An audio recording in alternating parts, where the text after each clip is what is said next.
like to convene the Ways and Means Committee, and we're going to be taking up the emergency heating appropriation, and a little later we'll deal with the approval of the minutes. We don't have a quorum yet. We're getting closer, but all of us know what the roads were like this morning. Being that this is an informational hearing, we will not be taking any committee action other than the minutes if we do a little bit later have a quorum. So with that, I'd like to have Representative Radinovich come forward, and the Commissioner of Commerce, Mike Rothman. It's my understanding this is the second informational hearing. There was one before the Commerce Committee yesterday, and we'll have one here today. And it's my understanding that the leadership of both caucuses has reached an agreement on this bill, and so the goal is to take it up this afternoon on the House floor, and that's why we're having the informational hearing here in Ways and Means this morning. So Representative Radinovich, if you want to start off as the author of the bill. Thank you, Mr. Chair, members of the committee. Today, as you've gone over pretty well, we've got a bill before us. It's a very short bill. It appropriates $20 million for the LIHEAP program. The LIHEAP program is the Low-Income Heating Assistance Program. As we're all aware, throughout Minnesota, Minnesotans have been put in a difficult position because of the spike in propane prices and the increase in other heating costs. So we've all received, I'm sure, from our constituents, emails and letters and calls indicating just how difficult it's been to make their heat payments. For the average Minnesotan, propane bills have gone up 2 to 3 times the cost, and so that type of hardship has impacted more Minnesotans than we'd anticipated this year. In addition to a late harvest that required the use of more propane to dry crops, Minnesotans have also dealt with some pipeline maintenance issues. So the administration, and the Commissioner will go over this in greater detail, but the administration for the last month has been responding to these emergencies by increasing the amount of trucks going to Texas to pick up propane, by working with the Texas Governor Rick Perry to waive restrictions about what types of trucks can be filled at their terminals, by working with the national administration to try and bring additional propane reserves here in Minnesota. In the meantime, or at this point now, it's the legislature's time to become involved. The LIHEAP program is a federal program, as I had mentioned. $115 million was appropriated to the state of Minnesota to assist low-income families with their energy needs this winter. Based on the troubles we've had this winter, as of March 1st, we can no longer predict how long this fund will last. So this bill, again, appropriates $20 million. If there are additional funds left over at the end of the year as of June 30th, those will cancel back to the general fund. This funding is not intended to replace federal funding, but instead to supplement it. And we want to be clear about that. The funds shall be dispersed by the Commissioner under the existing LIHEAP regulations, and I think Commissioner Rothman can go through that in greater detail. But we all understand the urgency before us, and I hope that we can take this up on the House floor and pass it to show Minnesotans that we are with them and that we can respond to their troubles very quickly. But I think we'll take questions after the Commissioner's had a chance then to comment. Commissioner Rothman. Thank you, Mr. Chair. First off the top, let me thank you, Mr. Chair, and the committee members for meeting quickly and for the legislature to address this issue right from the get-go. It's been an all-hands-on-deck approach since we've entered into the emergency situation that we've had for propane and heating assistance in the state of Minnesota. I wanted to cover a few topics, including what's the cause of the supply issues, the price spike, as well as the impact and what we've done in the LIHEAP program. The LIHEAP program to administer and increase crisis benefits to individuals, and then to answer any questions. As committee members know, the governor took swift and immediate action to implement a declaration of peacetime emergency to address the propane situation. He also issued extension of hour of service to allow truckers to travel further and more hours to be able to pick up propane. In addition, we reached out, the governor reached out to the White House and to the Department of Energy and folks to try to get more propane to Minnesota with the supplies. He also reached out to Governor Perry in Texas to ease their restriction which only allows truckers from Texas to pick up at their terminals in Mount Bellevue, Texas. And Governor Perry allowed trucks from Minnesota and other states to go down and pick up propane. The supply problem was multifaceted. If people ask what caused it, I think what we're hearing from the propane industry and from the information that we're receiving from others around the country and trying to figure out what caused all this, it's a number of things. It starts with increased export of propane. There were increased exports nationwide, going to other countries. There was I just want to acknowledge the fact we now have a quorum. Just feel free to continue. That's fine. And we experienced that the harvest, the late harvest and the drying last November, there was a slight interruption on the Cochin pipeline to fix that pipeline or do some maintenance on that for anticipated reversal of that pipeline that's coming up in the spring. That happened in December. And then also, as everybody knows, we've had what's been called the polar vortex that had come down into Minnesota in January and for the last few weeks. We continue to have sub-zero weather. It's now been 30 or 33 years now, the coldest winter that we've had in Minnesota. Because of that, we experienced, Minnesota experienced severe supply disruption issues, getting it into the state of Minnesota and then distributed out to folks.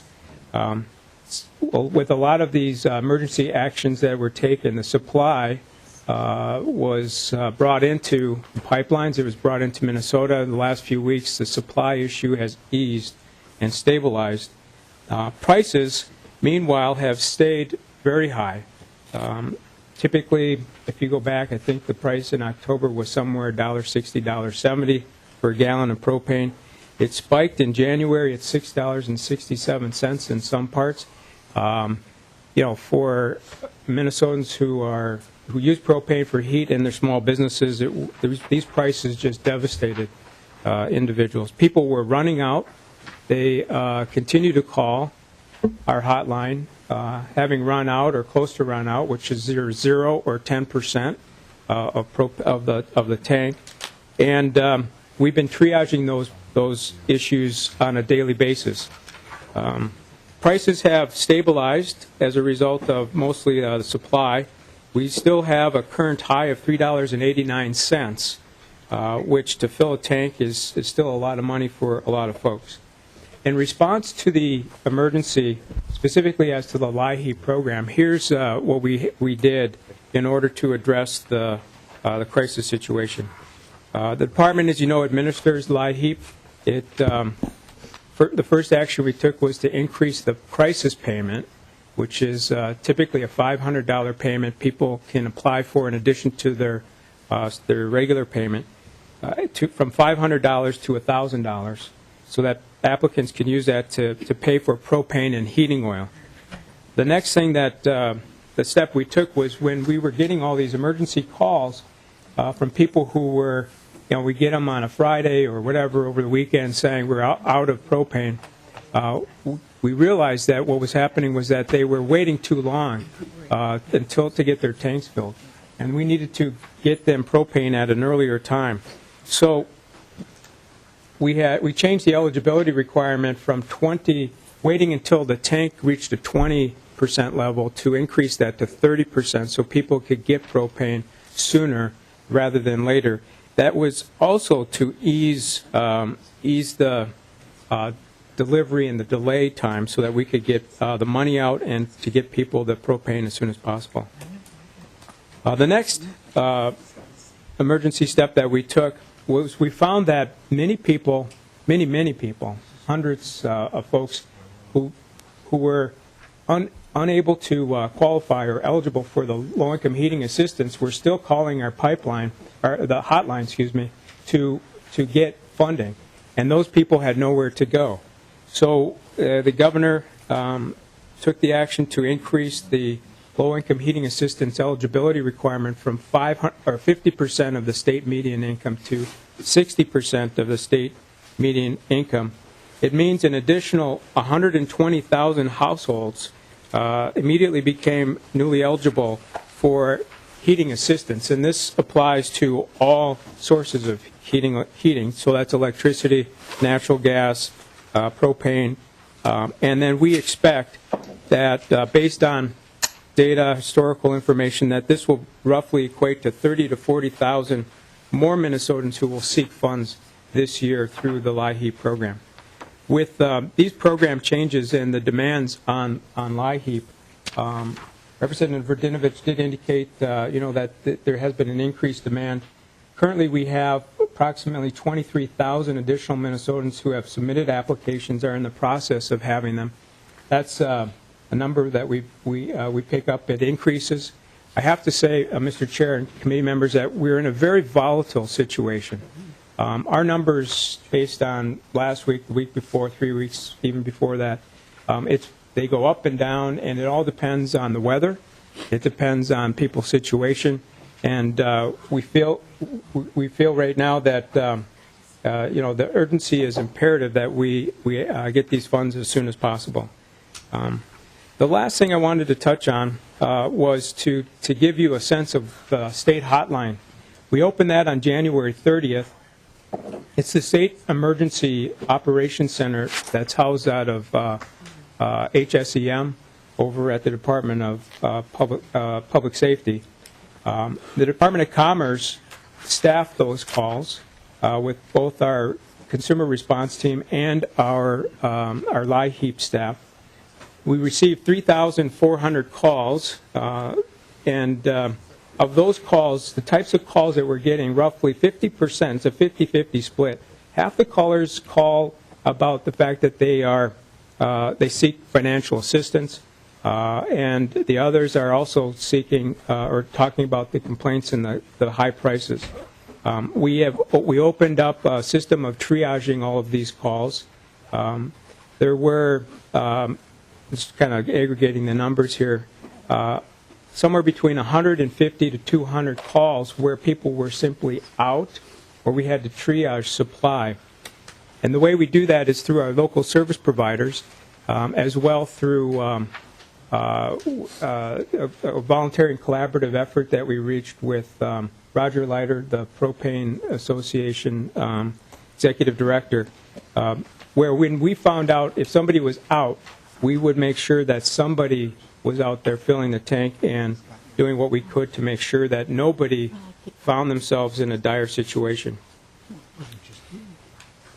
What this means in human terms is that, for many, if not most, all of the people on low-income heating assistance, as those that know the program know, these funds go to help pay for the energy bills of folks that would otherwise be needed to spend on medicine and food and the shelter that folks need.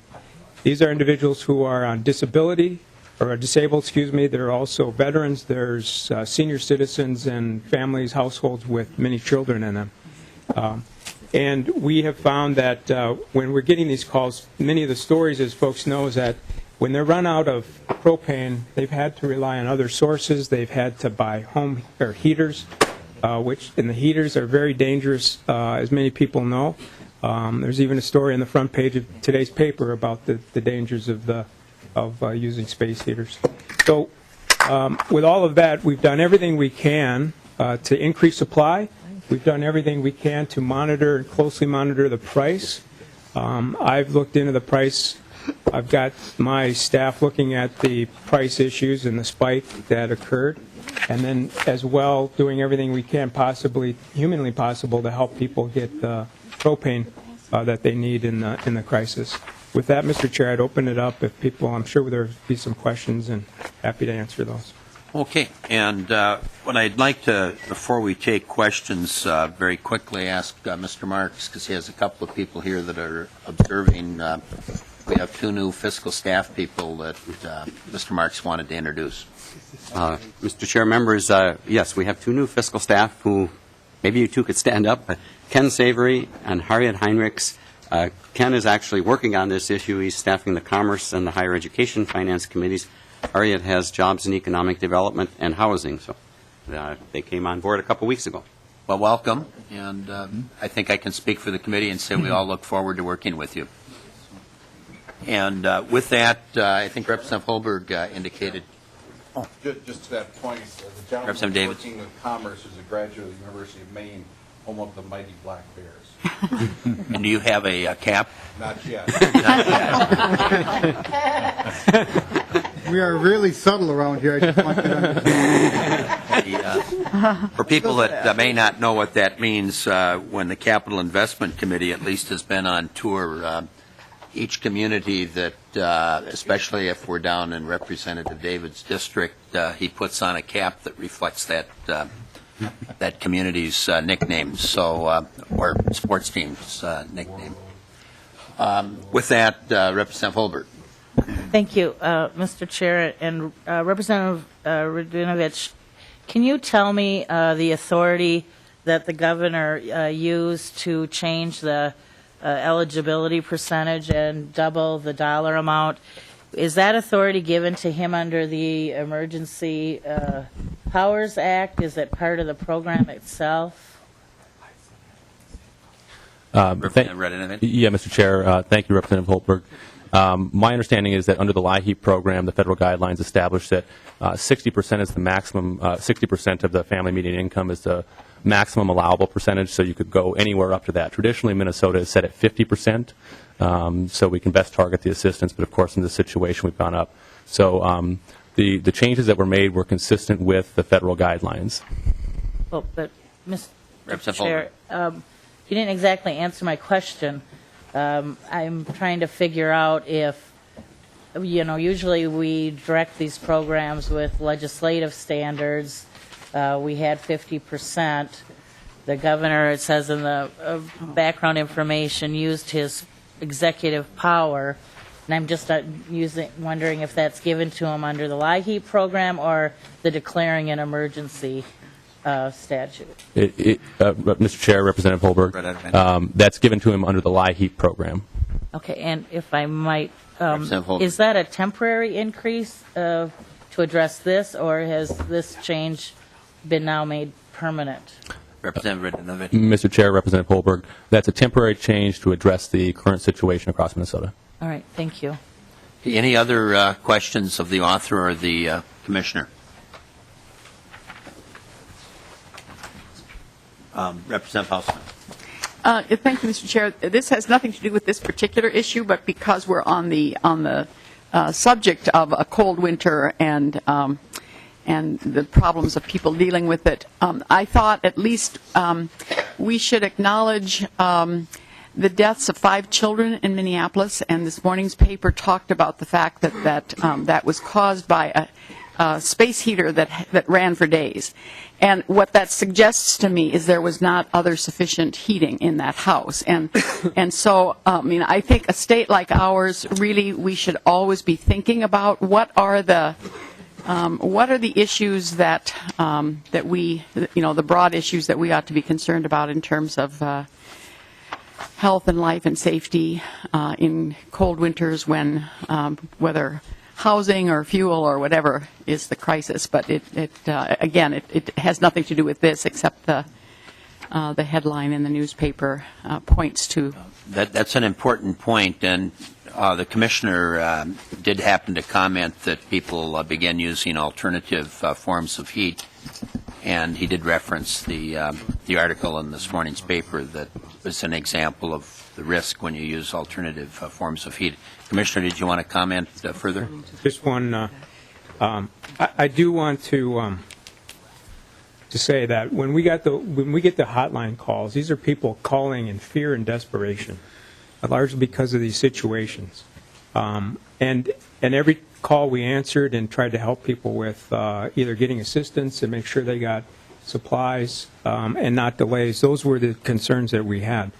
And I do want to point out a couple of instances that happened. One was in North Dakota. You may have heard the story where somebody did run out and they did freeze. And I tell you another story. Within a couple of days, there was a senior woman and her adult child who checked into the Duluth hospital because they ran out of fuel, and called our hotline, and within hours we got them the assistance they needed to get the fuel back on once they were out of the hospital. Those are just some of the stories and how close we are and have been during this crisis. You know, you've mentioned several times the hotline, and with the change in criteria as to who qualifies, how do people become informed of the hotline and how to access the program? Mr. Chair, as soon as the hotline went into effect, the governor put out a press release. I did as well. We sent it out to all of the service providers, the CAP agencies, so that everybody knew, where to call. So it went to all the papers, all the radio stations. I was on the radio many times, and the more we can get the number out, the more we can help people. So.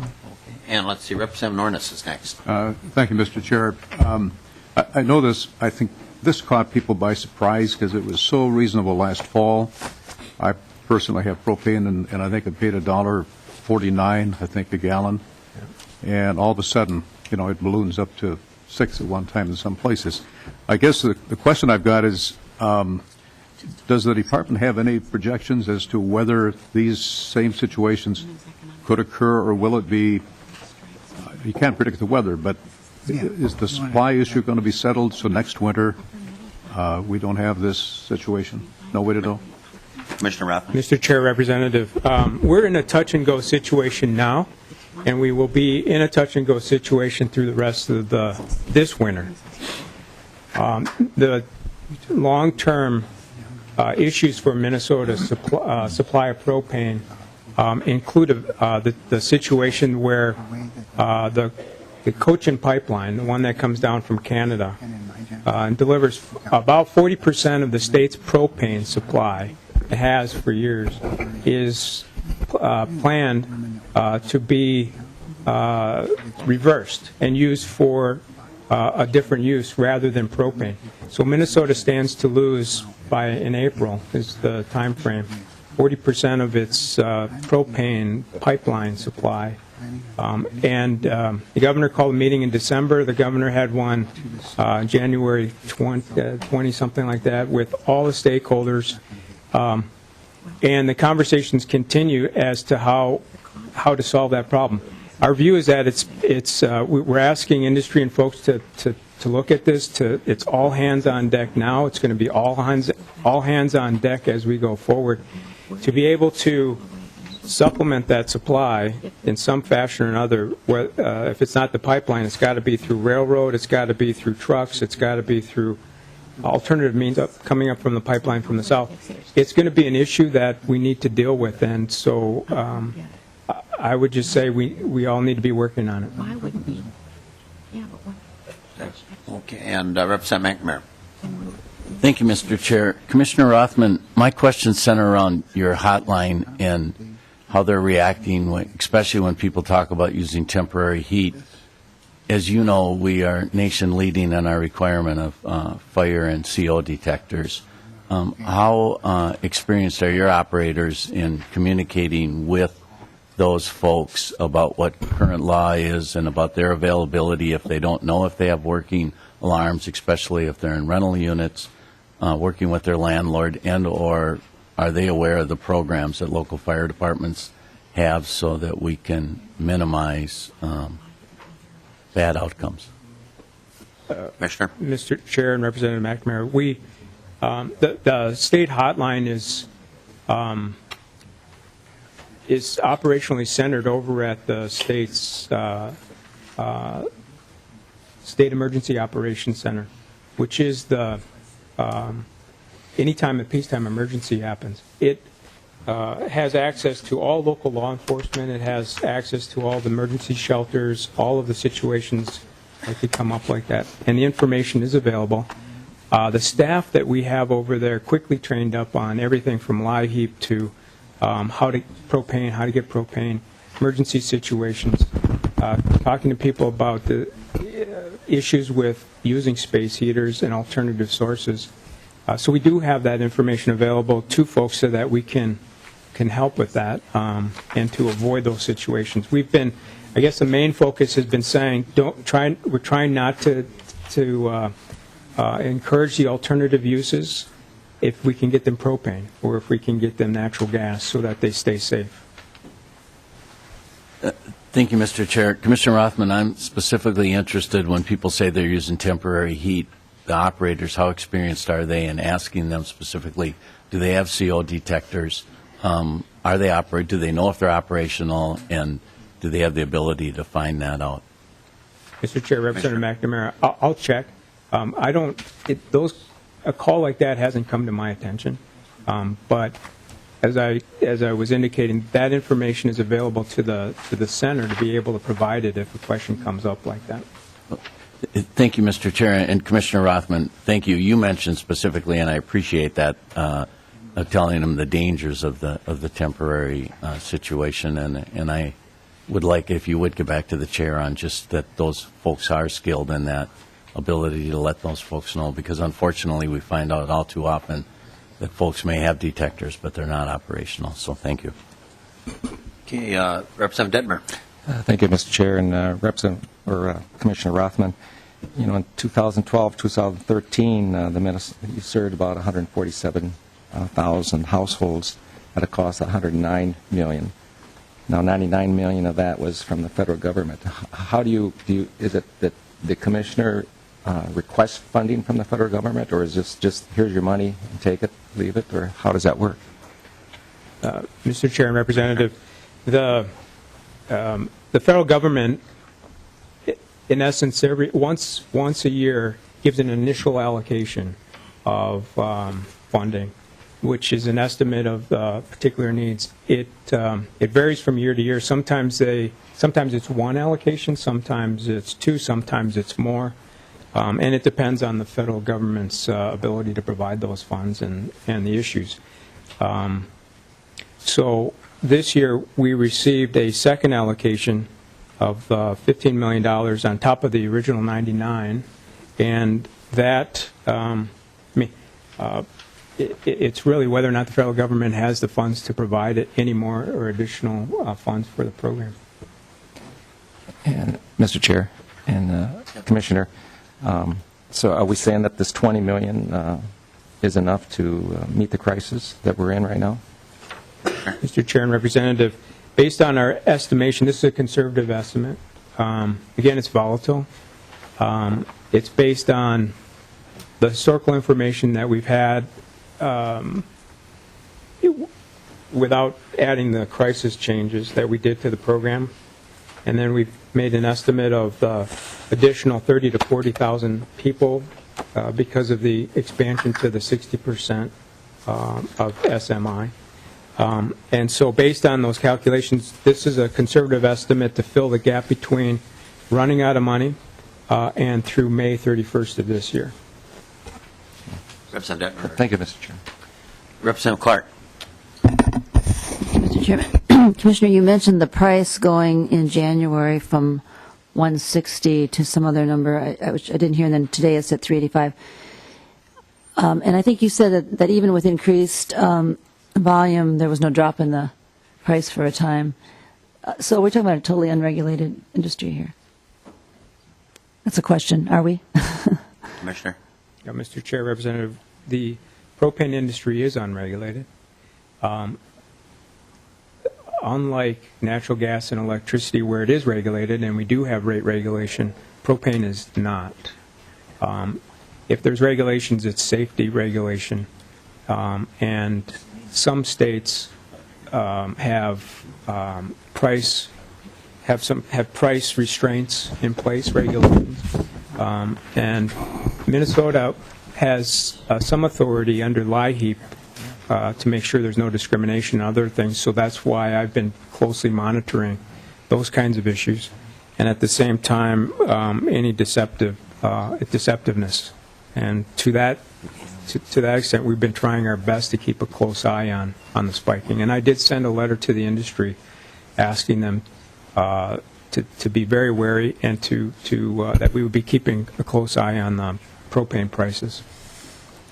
Mr. Chairman, what was the high rate that it reached? I didn't hear that. I just know that we're now at 385, I think you said. Yeah. At one point, 4 weeks ago, the highest we had reported was $6.67. So, Mr. Chairman, Representative Clark. so we keep an eye on the spiking, but there's really nothing there's no regulations in place to limit, if we get more and more dollars that we provide both from the state and the federal government, there's really no limit on what the amount can be, apparently. Is that right? The price? Mr. Chair, Representative, there is no limit on the pricing. It's a market-driven commodity, and to the extent, we have some authority through the LIHEAP program and through our other standing laws that are just typical for consumer protections. There is no price regulation. So, Mr. Chairman, just finally, thank you for that, and I appreciate your keeping us informed.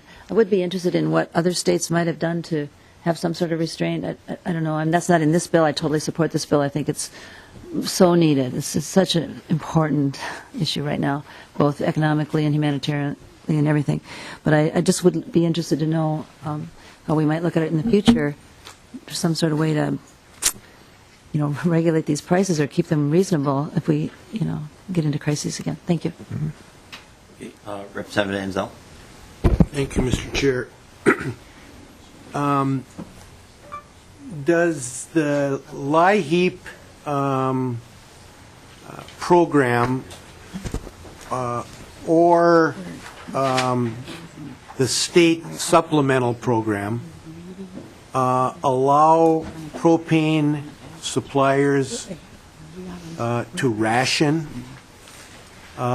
deliveries in an attempt to serve everybody in the service delivery territory as opposed to those who call first and are therefore provided with enough fuel for the next so many days? Commissioner Rothman. Yeah, Mr. Chairman, Representative Ansel, there's no formal allocation system built into the LIHEAP program per se. But what happens is that there's a triage because the demand is so high.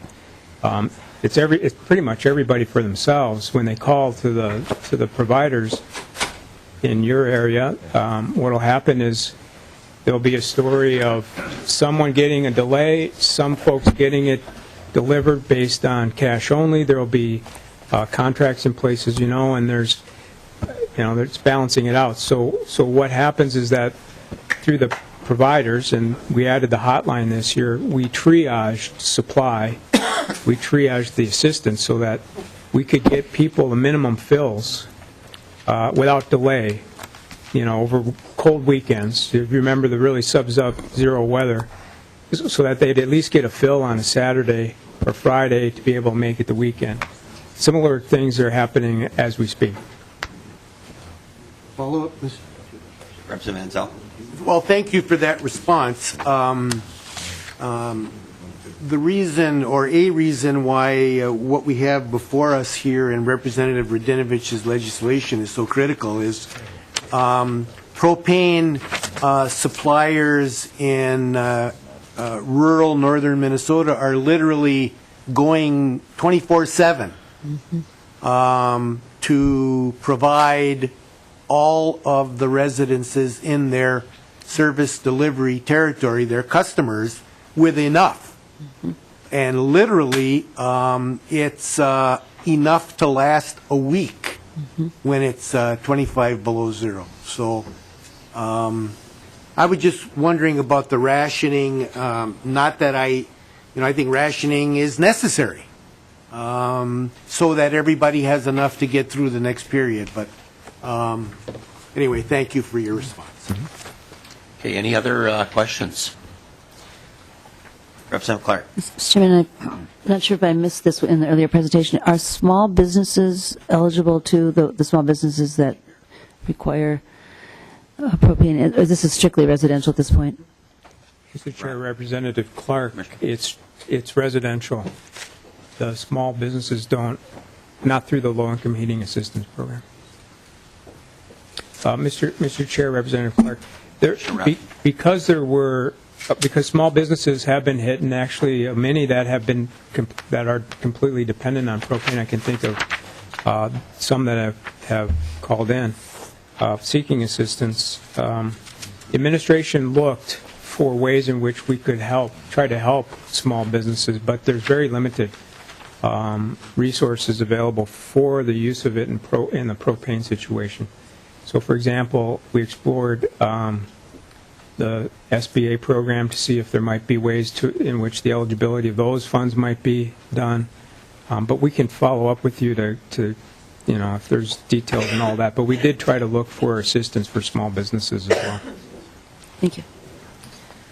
Okay, Representative Nornis. Thank you, Mr. Chair and Commissioner. Another area that the businesses in my community were impacted by this who were on natural gas. When the natural gas was interrupted, then they were switched over to backup, which in this case was LP gas. And so that was very costly also, and also took, again, a chunk of the LP supply away. So there's so many factors here that, going back to the earlier question that I had, I'm assuming by your answer, we're not looking for a large improvement next year as far as the price of LP gas is concerned? Commissioner Rothman. Mr. Chair, Representative Norris, that's correct. In fact, I can't describe it as a large improvement. I'm expecting the situation to be exacerbated by the Cochin pipeline stopping propane delivery in Minnesota in the April-May timeframe. Representative Nornis.